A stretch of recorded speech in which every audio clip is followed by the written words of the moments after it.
Hi guys, today I'll be showing you basic properties of logarithms, or more commonly known as logs. Let's say you're given a problem like this. When you first look at this is going to seem very confusing, because you might be trying to evaluate it, saying 5 times 25 isn't 2, 25 divided by 5 isn't 2. You're looking at it and you might be confused. So, this number here is known as the base. What this is basically saying is that what number do you have to raise the base to get this number here? So in this situation, you have to raise 5 to the second power to get 25. This is the equation in logarithmic form. This is the equation in exponential form. This looks a lot simpler to us because this just makes sense. 5 times 5 is equal to 25. So when you're looking at something like log base 5 to the 25 equals 2, you can simply rearrange it to say 5 to what power is equal to 25. And we know that's going to be 2. Let's say we're given a problem like this, and we're told to solve for x. This might look a little daunting at first, but we can get our heads around it. Let's rewrite this into exponential form. So remember, we're looking at and we're saying, what does 3 have to be raised to get this number here? And we're told it's going to be 4, because it's set equal to 4. So to set this into exponential form, we're just going to simply go 3 to the 4th power is equal to x.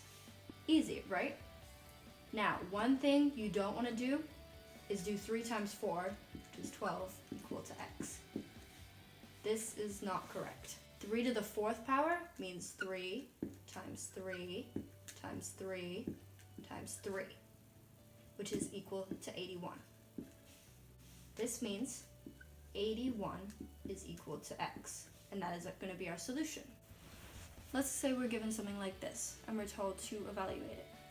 Well, first of all, before I say anything, because I forgot to say this earlier, if it doesn't say, then you can automatically assume that the base is going to be 10. It's just a given, don't ask me why, I don't know. But there is a law that says, if the bases are the same, and you are adding the two logs, what you're going to do is you're going to multiply these two.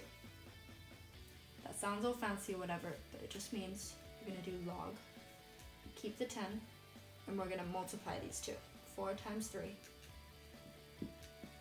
And then once we simplify this out, we don't need to write the 10, it's kind of just a given, so we can just not write it.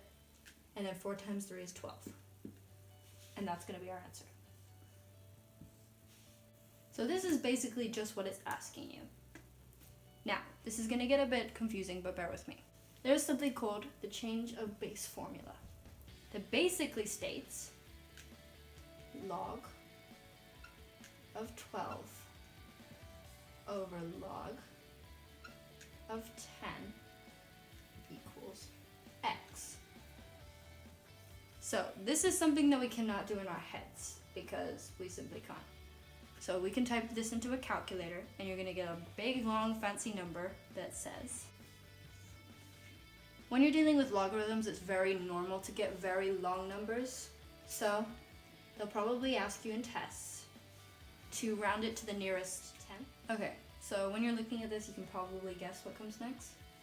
There is a law that says if you are subtracting them, instead of subtracting the two, you are going to divide them instead, if they have the same base. And they do. They're both 10. So log base 10, 9 over 3. And when we simplify this out, we can do log, don't need to write the 10, 9 divided by 3 is 3. And that's that.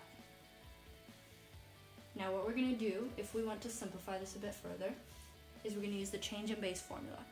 So that basically just says we're going to do log 3 over 10, because there's a 10 there. And when we do that, we're going to get a big long number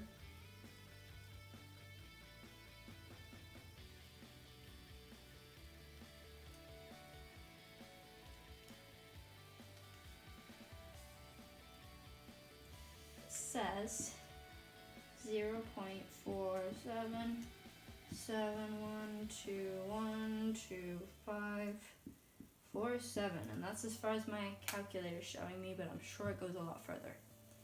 So a little trick that helps me, this might not be helpful, but this is what helps me. If you look at like the number, I don't know, 10,000, and you're told to round this number here to the 10th decimal place. You look at this number and you see 10. I count the zeros that's in 10, there's going to be 1 0. And that's how many digits you count after the decimal place. So, if we're looking at the 100, it's going to be 2 zeros, so 2 decimal places, and that's your 100th place. 1,000, look at the 1,000, there's 3 zeros, so 3 decimal places. That's what helps me. It might not be actually helpful, but yeah.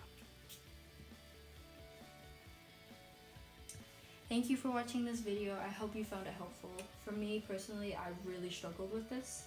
It's taken me a while to grasp the concepts, and I've had to check myself a million times while making this.